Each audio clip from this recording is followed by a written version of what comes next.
Assalamualaikum warahmatullahi wabarakatuh. Nabi Muhammad SAW dalam Islam dikenal sebagai sosok yang sederhana, baik dalam perkataan maupun dalam kehidupannya. Bahkan dalam kisahnya yang masyhur, Rasulullah diceritakan sempat meminjam uang kepada seorang Yahudi untuk memenuhi beberapa keperluan kaum muslimin. Mengutip dari beberapa sumber, orang Yahudi tersebut bernama Zaid bin Sa'nah. Dia adalah seorang pedagang terkenal pada masa itu. Selain itu, dia juga dikenal sebagai pakar Taurat yang amat disegani kaum Yahudi di Madinah. Walaupun Zaid mengetahui kabar kenabian Rasulullah sebagaimana yang tertulis dalam Taurat dan Injil, orang itu enggan mengakuinya. Maka ketika Rasulullah berhutang kepadanya, dia hanya melayaninya sebagai orang biasa saja. Lantas keduanya pun menyepakati tenggat waktu pembayaran.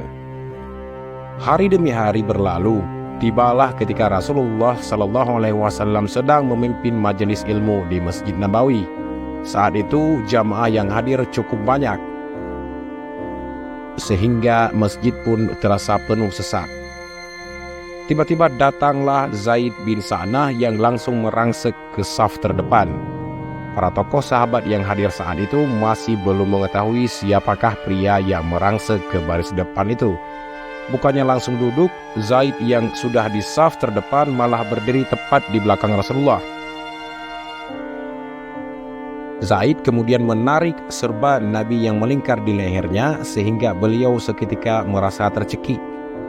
Menyaksikan hal tersebut, para sahabat berdiri dan hendak menyergap Zaid. Umar bin Khattab yang berada paling dekat sekali dengan Rasulullah SAW berkata, "Wahai Rasulullah, izinkan saya untuk memenggal kepala orang ini." Umar menatap Zaid dengan wajah penuh dengan amarah. Namun Rasulullah memberikan isyarat dengan tangannya kepada Umar dan para sahabat lain untuk tetap duduk dan tenang. Rasulullah yang saat itu dalam keadaan tercekik lantas menoleh kepada Zaid. "Wahai Yahudi, ada apa?" kata Nabi tanpa mengungkapkan nama Zaid bin Sa'nah. "Kau berhutang kepadaku, hai Muhammad, dan aku tahu kalian ini adalah orang-orang Quraisy yang sangat suka sekali menunda-nunda membayar hutang," ucap Zaid.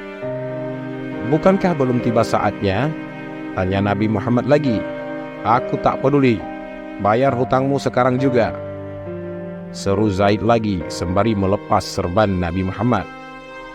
Maka Rasulullah SAW berpaling kepada Umar dan berkata, "Wahai Umar, ambilkan dari Baitul Mal sebanyak 20 sak kurma untuk membayar hutangku kepada Yahudi ini, dan ambil sebanyak 20 sak kurma lagi."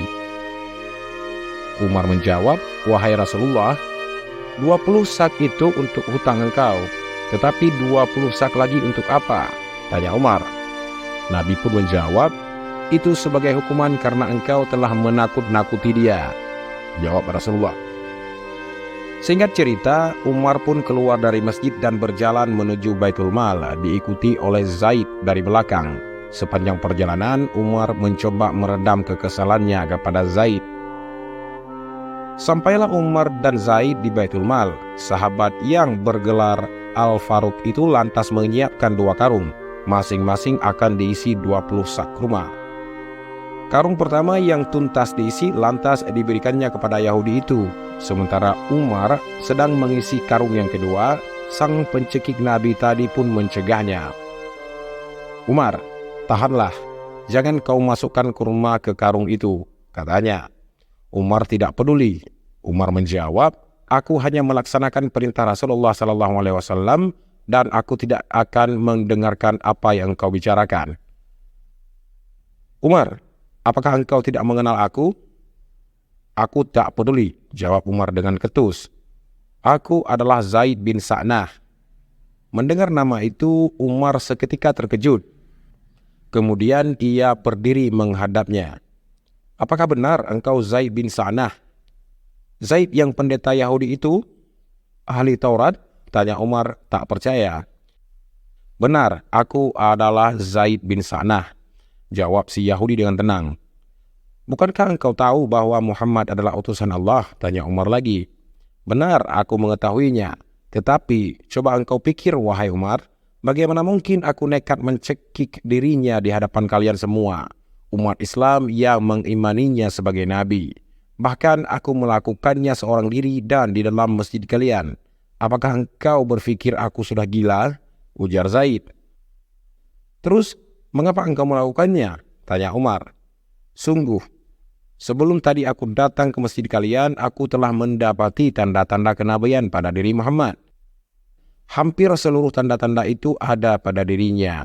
Hanya saja masih ada satu tanda lagi yang belum nampak jelas bagiku, yakni bahwa kasih sayangnya mengalahkan rasa amarahnya. Jelas Zaid. Maka dari itu aku nekat melakukan hal tadi. Aku tahu hutang Muhammad belum jatuh tempo, tetapi aku sengaja memancing emosi Muhammad dan kalian, para sahabatnya.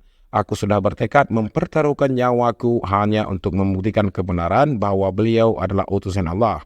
Adakah tanda-tanda kenabian yang terakhir itu pada diri Muhammad atau tidak? Dan akhirnya kini aku percaya, ternyata benar kasih sayang beliau mengalahkan amarahnya. Maka saksikanlah wahai Umar, asyhadu an la ilaha illallah wa asyhadu anna Muhammadar Rasulullah, ucap Zaid bin Sa'nah. Dan akhirnya Zaid pun masuk Islam langsung di hadapan Umar. Semua kisah tadi memberikan kita pelajaran bahwa kita sebagai umat Nabi Muhammad sangat patut dan layak untuk menjadikan Nabi Muhammad sebagai contoh teladan dalam kehidupan sehari-hari. Wassalamualaikum warahmatullahi wabarakatuh.